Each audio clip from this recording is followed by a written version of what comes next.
That's what you get when you elect the politically illiterate people to lead society.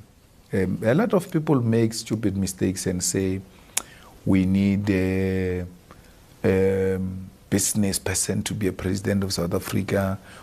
Politics are more complex than that. And Trump is such a typical example of electing so-called successful business person who has got no basics of politics. Because in politics, you also learn diplomacy. You also learn sovereignty and how to relate with other nations.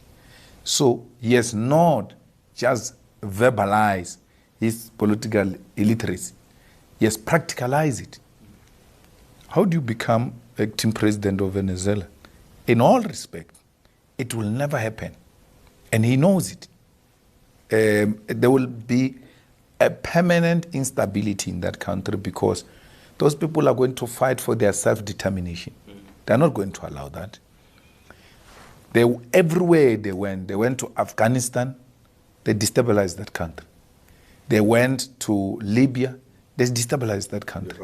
They went to Iraq, they destabilized that country. Everywhere they say they are intervening, they go and destabilize the country. They are going to start a world war.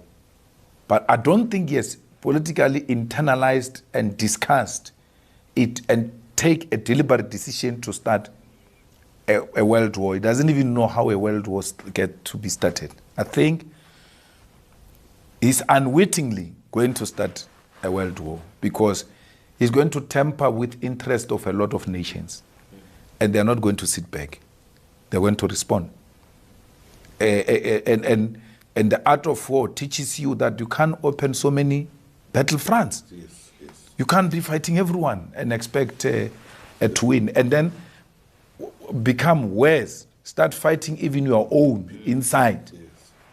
Yes. You will have instability inside and you will have outside forces also turning against you. You can be this superpower, but those resources are limited. You're going to be fragmented and be fighting in all fronts. And the next thing, the resources get depleted and you get defeated. But that doesn't apply, it doesn't think about it. Yes, but South Africa, Bafana must officially withdraw. SAFA must take a decision to withdraw from having anything to do with the World Cup that is taking place in America. When a country starts disrespecting international law, which declared that apartheid is a crime against humanity, and other people still wanted to trade with South Africa, a lot of countries refused to trade with South Africa because it was violating human rights, it was violating international law. So we must boycott the World Cup in America and boycott anything that has got to do with America. Because we cannot sit back and allow a person to destabilize the world and it becomes business as usual. That is an act of cowardice. Well, we shouldn't allow that. He's not fighting to bring the Starlink because he wants to he wants to give us access to network and all of that. They're coming to police us. They're coming to create regime change. The white people realize they cannot take it through a ballot. And they are now engaged in illegal, unconstitutional method to destabilize this country so that eventually they can take it over.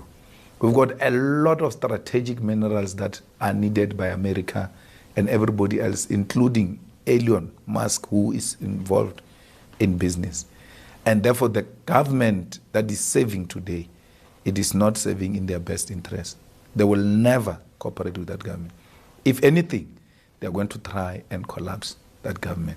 We are not opposed to network connectivity. We are the ones who fought for data not to expire, time not to expire. The more we broaden our network, the better, especially for the rural community, which is still voting for the ANC, is not exposed to a lot of information as to how corrupt these people are. But we cannot have a network that is going to be policing us, operated by Mossad to monitor our activities and to instigate insurrection inside our country. We shouldn't allow that, and we must never be blackmailed not to follow our laws.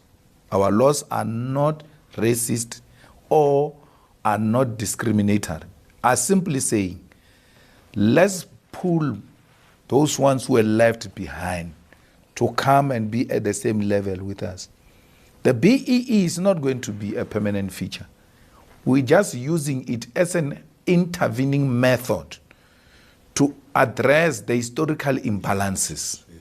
Once that is achieved, we can have a conversation about, do we really need this law? Because now our people are at a point where they can equally compete with their counterparts without being disadvantaged by the fact that they are not exposed or they do not have the necessary resources to compete, as it were, at that level. So I think it's something that all of us, we must put our political differences aside and say, Musk, as long as he's not compliant to the laws of South Africa, he must never be allowed to enter here, and no special law must be made for Elon Musk.